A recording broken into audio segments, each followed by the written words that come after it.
కుప్పంలో విధి నిర్వహణలో ఉన్న పోలీసుల విధులకు ఆటంకం కలిగించే విధంగా ప్రవర్తించిన తెలుగుదేశం పార్టీ రాష్ట్ర అధ్యక్షుడు అచ్చెన్నాయుడిని వెంటనే అరెస్టు చేయాలని పోలీసుల సంఘం డిమాండ్ చేసింది.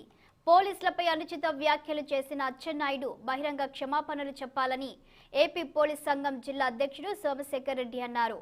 మీ రాజకీయాల కోసం పోలీసులను ఇష్టానుసారం తిడితే ప్రజల్లో తిరిగే రోజులు మీకుండవని ఆయన హెచ్చరించారు. ప్రజల కోసం ప్రాణాలు పోగొట్టుకున్న రాజకీయ నాయకులు ఉన్నారో లేదో తెలియదు. ప్రజల కోసం విధులు నిర్వర్తించి ప్రాణాలు పోగొట్టుకున్న పోలీసులు ఉన్నారన్నారు. పోలీసుల మనోభావాలు, ఆత్మ గౌరవాన్ని దెబ్బతీసే విధంగా అచ్చెన్నాయుడు వ్యాఖ్యలు చేశారని ఆయన అన్నారు.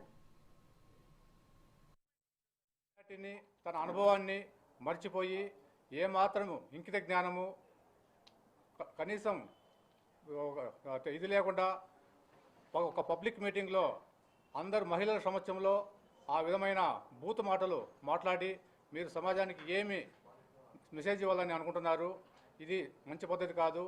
పోలీసులు అనునిత్యము ప్రజా శ్రేయస్సే ధ్యేయంగా తమ విధులను నిర్వర్తిస్తూ పార్టీలకు అతీతంగా, కుల మతాలకు అతీతంగా తమ విధులను నిర్వర్తిస్తారు.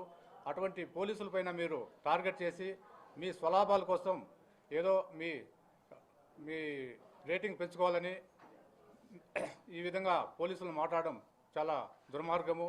ఇటువంటి మా యొక్క ఇమేజ్ని డ్యామేజ్ చేసే విధంగా, ఆత్మస్థైర్యం, మనోభావాలను దెబ్బతీసే విధంగా మాత్రము దయచేసి ఎవరు కూడా మాట్లాడకండి. ఏదైనా కూడా చేస్తే ఇవన్నీ ప్రజలు మిమ్మల్ని అందరినీ గమనిస్తూ ఉంటారు.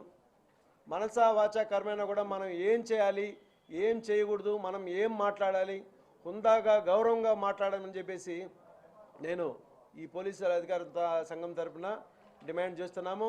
అదేవిధంగా ఇంక మీదట ఇదైనా కూడా ప్రతి జిల్లాలో కూడా రాష్ట్ర వ్యాప్తంగా మేము ఎవరైనా రాజకీయ పోలీసుల పట్ల కానీ దురుసుగా ప్రవర్తించినా లేదంటే వాళ్ళపైన అనుచితమైన వ్యాఖ్యలు చేసినా కూడా